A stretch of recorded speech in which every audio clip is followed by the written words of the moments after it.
540 WAUK, Milwaukee's real news and great conversation. And now on your FM dial at 100.3. Here's your Daily News Roundup. With local news on 540 WAUK on 100.3 FM, I'm Stuart J. Waddles. Home sales in the metro Milwaukee area were up in the second quarter. That means buyers are still active even as prices keep rising. The Greater Milwaukee Association of Realtors says sales in the four-county area increased just over 6%, with 8,500 homes sold so far this year. The average sale price climbed to just over $483,000, up 5.5% from a year ago. Realtors say the market still needs more homes for sale to help cool things down. Milwaukee County bus riders could see major cuts starting next year. That is, if the agency can't close a growing budget gap. MCTS is proposing a 25% reduction in service as costs rise, state funding stays flat, and pandemic aid runs out. Officials say no final decision has been made. They plan public meetings before bringing a final plan to the county board next year. It's all news all morning from 540 WAUK on 100.3 FM. What was originally a $1 million ad buy for a candidate for governor is now on the board for $24,000.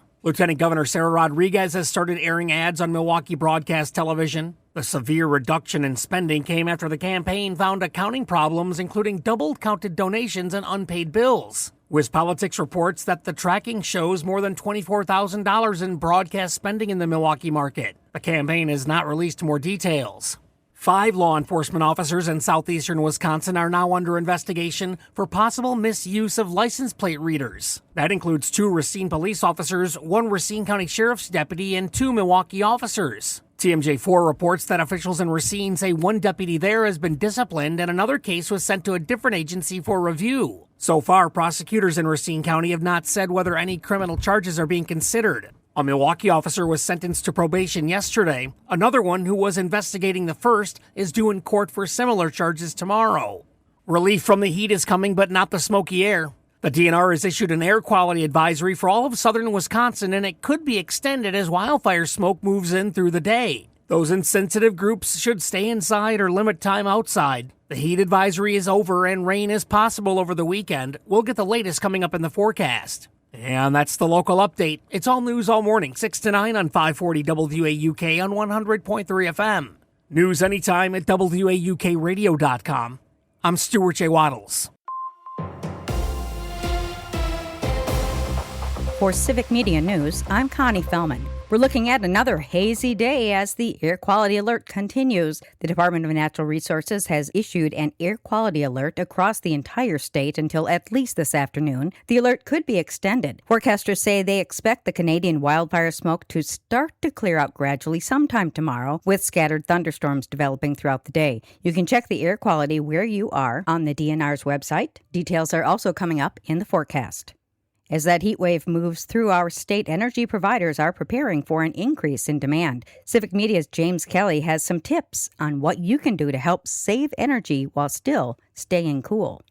As the weather outside heats up, people inside will be turning up their air conditioners to stay cool. More air conditioning means more energy use, however, placing additional strain on utility companies to meet the increased demand. Energy company officials are asking residents to help mitigate that additional strain while still staying cool by doing things like closing their shades and windows, keeping interior doors open to circulate air through their homes, and getting their air conditioners inspected to ensure they're working as efficiently as possible. Residents should also be looking out for signs of heat-related illness this week, including things like muscle cramps, nausea, and heavy sweating. To minimize the effects of the heat this week, residents should limit outdoor activity or schedule it for cooler times of the day like early morning and late evening, stay properly hydrated, and wear lighter clothing. I'm James Kelly for Civic Media News. Safety experts also suggest checking in with people who are more vulnerable to the heat, like older neighbors and family members. A nationwide settlement tied to a 23andMe data breach will bring some money to Wisconsin. The State Department of Justice says it joined 41 other states in a deal over the 2023 breach.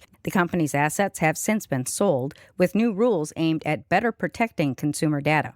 State election officials say there's probable cause Elon Musk broke Wisconsin law by offering big cash tied to voting. Now a local district attorney will decide what happens next. The Election Commission voted 5-1 to refer the case to the Brown County DA after complaints about a social media post tied to the 2025 Supreme Court race. State law bans offering more than $1 to influence someone to vote, and violations can be a felony. Musk later changed the offer to rewards for signing a petition, and courts allowed that at the time. The DA and Musk's attorney have not commented. The missing kayaker who staged his own death on Big Green Lake in 2024 will end up paying to fund public service equipment in Green Lake County. Ryan Borgward was ordered to pay restitution to the DNR for the roughly 350 hours they spent searching the lake when he faked his death and fled to Europe. The DNR announced Wednesday they used about $9,000 of those restitution funds to purchase a sonar search device. The device, called Towfish Sonar, can map the bottom of water bodies for missing persons, items, and hazards. The Towfish has already been deployed to 4 missions and located 2 missing people.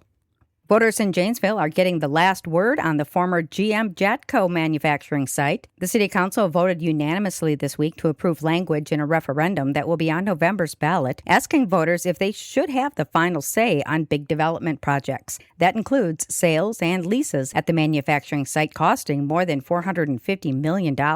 If the measure is approved, it would mean Janesville wouldn't be able to make changes to the site without voter approval. And that's your state news update. I'm Connie Fellman for Civic Media News. A win for the Bucks. Hi, I'm Mike Clemens with sports. Basketball. The Milwaukee Bucks got their first win during the Summer League games. Last night in Las Vegas, they beat the Charlotte Hornets 110-91. This time, the Bucks' leading scorer was Nate Amon, taken 13th overall by Milwaukee in the first round. Amon asked about what he and Braden Burris think about joining a Bucks team minus Bobby Portis or Giannis. I think we see it as another challenge, and luckily we're not doing it alone. You know, we have a great organization behind us, and we have great vets and great players on the team that can help us, get to where we want to get to. But, at the end of the day, like Braden first said, it's about winning first and foremost, and whatever we can do to do that, we're going to do it. So that's just kind of our mentality going into it. Baseball, the Brewers open up a 3-game homestand tomorrow night against the Florida Marlins. The Brewers adding 2 pitchers to the roster, Lance McCullers and Colton Gordon from the Astros, in exchange for Jaden Fielder, the son of former Brewer Prince Fielder. With sports, I'm Mike Clemens.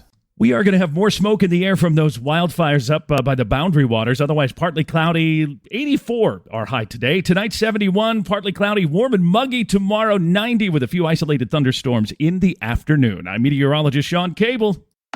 That's your Milwaukee News Roundup from WAUK. Find more news anytime at WAUKradio.com/news. Subscribe to this podcast on Spotify, Apple, or wherever you find your podcasts.